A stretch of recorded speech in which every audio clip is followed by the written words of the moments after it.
ওম শান্তি। কারো স্বস্থিতি অর্থাৎ আত্মস্থিতি যদি শক্তিশালী হয়, তাহলে পরিস্থিতি, যা ব্যক্তি, বস্তু বা প্রকৃতির দ্বারা নির্মিত স্থিতি বা ঘটনা, তাকে দুঃখ দিতে পারে না।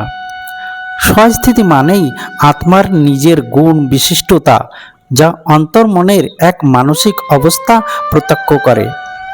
স্বয়ংকে যদি আত্মা মনে করি, তাহলে আমাদের সদা এটা মনে রাখা উচিত যে আমি এক শান্তস্বরূপ আত্মা।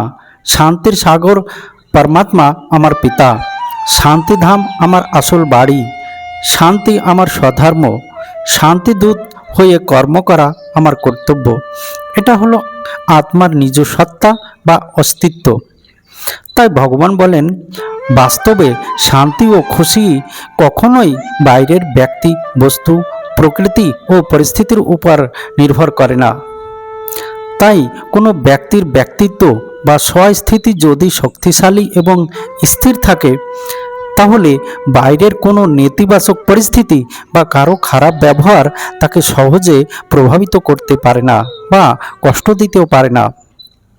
যেমন বাইরে প্রচণ্ড ঝড় বৃষ্টি হচ্ছে, এটা হলো পরিস্থিতি।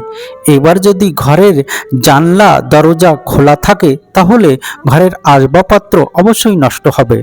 আর যদি ঘরের জানলা দরজা বন্ধ থাকে, তাহলে বাইরের ঝড় বৃষ্টি ঘরের ভিতরে কোনো ক্ষতি করতে পারবে না। সব কিছু সম্পূর্ণরূপে সুরক্ষিত থাকবে। ঠিক তেমনিভাবে যদি জ্ঞান ও যোগবলের দ্বারা মন ও কর্মেন্দ্রিয়কে সংযত করা যায়, তাহলে মনের স্থিতি অর্থাৎ স্বস্থিতি শক্তিশালী হয়ে যায়। এমতো অবস্থায় যদি কারো জীবনে কোনো কঠিন পরিস্থিতি আসে বা কেউ খারাপ ব্যবহার করে বা প্রাকৃতিক দুর্যোগ আসে, তখন বাইরের সেই ঝড় বৃষ্টিরূপী প্রতিকূল পরিস্থিতি তাকে আর দুঃখ কষ্ট দিতে পারে না।